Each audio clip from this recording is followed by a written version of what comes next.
Y saludamos ahora al ex jefe de gabinete Alberto Fernández para charlar obviamente sobre todo esto. ¿Cómo estás, Alberto? Sebastián Cazón, Rocío Criado te saludan acá en el Destape Radio. ¿Cómo les va? ¿Cómo andan? Bien, todo bien. ¿Cómo lo estás viendo? Estábamos hablando un poco, repasando algunas encuestas y viendo el panorama electoral. Hay un escenario económico muy complejo que va a influir cada día más en el tema electoral. Me parece que cada vez con más claridad se ve que hay una decepción muy grande hacia Macri y que eso va a desembocar en una adhesión creciente a la oposición. Me parece que eso es inevitable. Claro.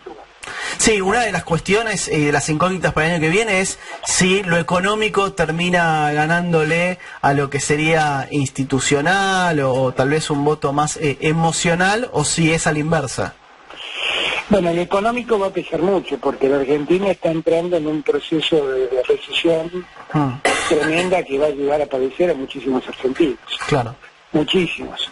Y si bien el tema institucional con Macri es una cosa que se ha relajado mucho, que definitivamente es algo que no está funcionando, o está funcionando muy mal, mejor dicho, me parece que lo que va a preponderar es el tema económico. Igualmente, repasar las encuestas y además, digamos, lo percibís un poco, es que más allá del ajuste que se está llevando a cabo, un proceso de inflación que se combina además con un proceso de recesión sumamente importante, Cambiemos sigue teniendo como mínimo un tercio del electorado en Argentina.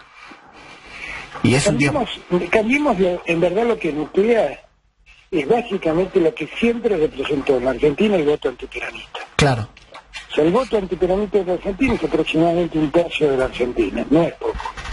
Es bastante importante. Claro.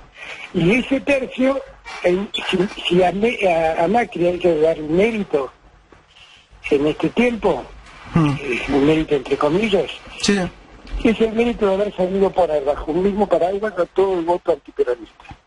Y eso es lo que él tiene. Si lo convocara otro, también tendría eso. Si yo me parara en una esquina a convocar al antiperonismo con un discurso brutal contra el peronismo y demás, seguramente yo tendría lo mismo. Ahora, también es cierto que eso no crece. Claro. También es cierto que eso es inelástico absolutamente. Absolutamente. Y entonces, ese es el voto que muchas veces uno escucha, que dice Macri me decepcionó, pero antes de votar al peronismo lo vuelvo a votar. Sí, claro. Que es una frase muy repetida en ese caso.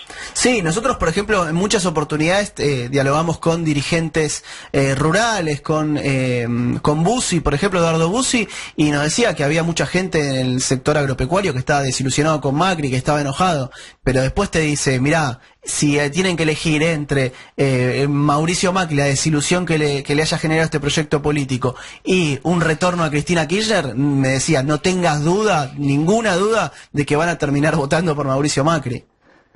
Sí, claro, bueno, eso habla de racionalidad en gran medida, ¿no? Porque la verdad es que, bueno, no particularmente el campo, porque el campo fue particularmente también beneficiado con Macri. Sí, un sector del campo. Hay muchos sectores del comercio, por ejemplo, que fueron muy prósperos, tuvieron mucha prosperidad en época de Cristina y la están pasando pésimo con Macri, sin embargo insisten en la lógica de que antes de votar al peronismo votan a Macri. Y además no es un voto anticristina, es un voto muy antiperonista. Por eso Macri empezó diciendo que en verdad el problema había sido Cristina, y después terminó diciendo que el problema son los últimos 70 años de peronismo, ¿no? Obviamente en ese discurso él descuida que los grandes problemas que apareció la Argentina no los ha generado el peronismo, sino los han generado los mismos que el gobierno. Pero bueno, el discurso de los últimos 70 años es un discurso que trata de incluir en su crítica a todo el peronismo más allá de Cristina. Hola Alberto, ¿cómo estás? Rocío Criado te saluda. Sí, Rocío, ¿cómo te va? ¿Cómo estás? Ahora, ¿cómo analizás el armado del peronismo? ¿Cómo viste, por ejemplo, en el Día de la Lealtad esa división de actos, por ejemplo, en la cual había en Tucumán un peronismo, un PJ más distante tal vez con el kirchnerismo, por otro lado en Merlo un acto donde estuvo la Cámpora, digo, ¿te parece que eso suma, que no, que solo se quede en un acto? Mira, yo te diría que para entender cómo muchas veces nos hacen hablar de gusto a nosotros sobre estas cosas, veamos cómo ocurrieron las cosas y cómo los diarios los fueron presentando. Los diarios presentaron la mesa de los Cuatro Fantásticos como una alternativa del peronismo, que el peronismo no kirchnerista se ponía de pie. Presentaron el acto de Tucumán como un acto donde el peronismo no kirchnerista iba a hacer un acto multitudinario y se lanzaba al estrellato. Y para sorpresa de ellos, cuando fueron allí, Mansura a la cabeza, todos los discursos de ese acto lo que plantearon es la unidad, incluyendo el kirchnerismo. Y entonces allí cambiaron rápidamente el eje de la información y en vez de hablar de cómo se ponía de pie el peronismo antikirchnerista, dijeron que el peronismo está dividido en una bolsa de gatos. Y sin embargo, en todos los actos que se hicieron en este 17 de octubre, todos repitieron la necesidad de la unidad. Sí. Absolutamente todos. Igual ahí, Alberto, a ver, la sensación que a mí me da es que este concepto de la unidad termina siendo un significante vacío, básicamente porque no hay un proyecto en común entre los distintos peronismos. O sea, ayer lo discutíamos, ¿qué tiene que ver Miguel Ángel Pichetto, que votó a favor de reducir los saberes a los jubilados, con un espacio político que se opuso férreamente? Es decir, se puede buscar una unidad, pero los proyectos políticos y los modelos económicos son diferentes. Yo ese punto, Sebastián, me da la impresión que tiene que ver también con un juego de imágenes. A ver. El juego de imágenes es que Pichetto, claramente en los 2 primeros años, un poco por su enojo con Cristina, básicamente por su enojo con Cristina, tomó distancia de Cristina y se diferenció tratando de ayudar a la, entre comillas, gobernabilidad de Macri. Sí. Ahora, en el peronismo siempre han existido posiciones no necesariamente iguales. Sí, claro. Y en ese punto yo llamo un poco a la reflexión para que no nos hagan caer en discusiones que por ahí no tienen mucho sentido. ¿Quién es el principal asesor económico de Pichetto? No sé. ¿Tenés claro vos quién es? No sé. ¿Quién es? Bueno, es Miguel Peirano. Peirano. El ministro nuestro. Sí. Fue nuestro ministro de Economía. Y cuando vos hablas con Miguel Peirano, que es el principal asesor económico de Miguel Pichetto, es un reivindicador absoluto del industrialismo nuestro. Claro.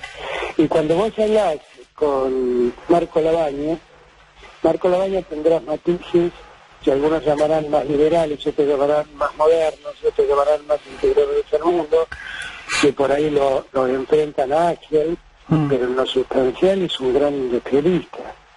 No es un especulador del mundo financiero. No, sí, claro. Las diferencias, ¿cuáles son realmente? Las diferencias están en un problema que se genera por la confrontación personal entre Cristina y dirigentes, y en algunos temas más puntuales, donde también las diferencias hay que verlas con algún grado de relativismo. Por ejemplo, yo discutí, estando trabajando con él en su momento, discutí mucho la visión que Sergio tiene sobre el tema de seguridad, ¿no? Él tiene una visión, para simplificarlo, no está bien lo que voy a decir, pero solo para simplificarlo, de más mano dura. Sí.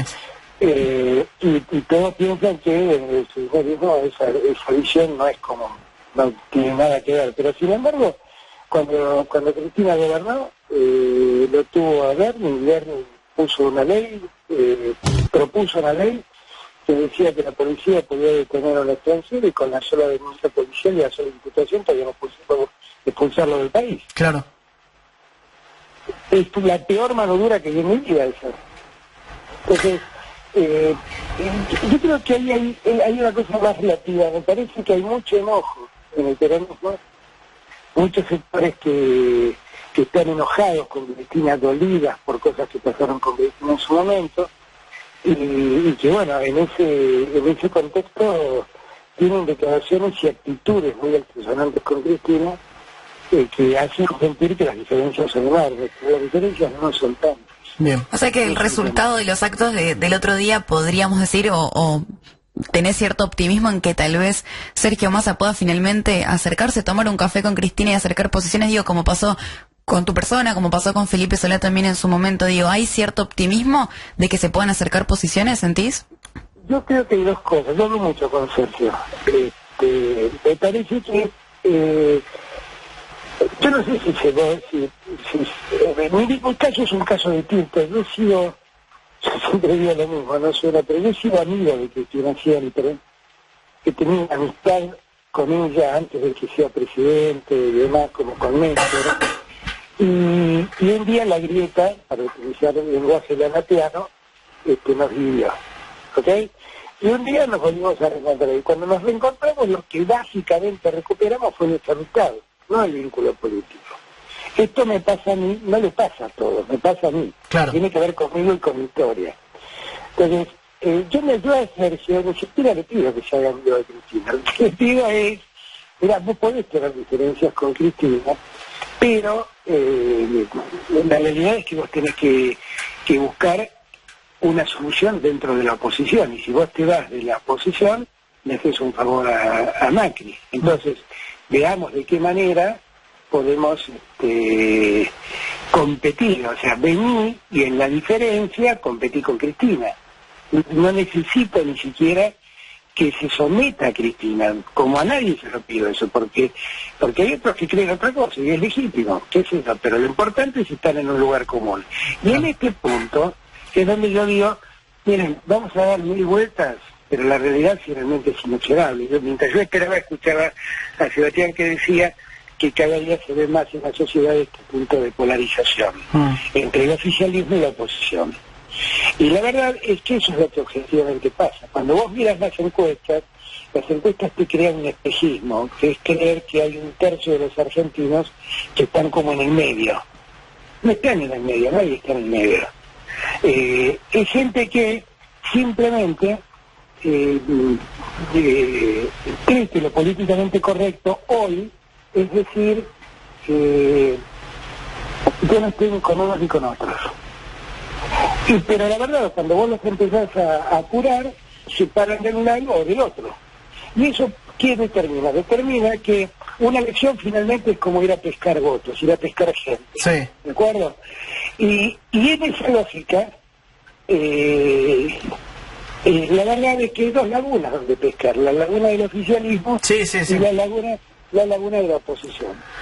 Alberto, te agradecemos. En la laguna del oficialismo es muy difícil pescar, porque somos todos peronistas, y están todos los antiperonistas. Está clarísimo. Alberto, te agradecemos esta charla acá en Crónica Anunciada.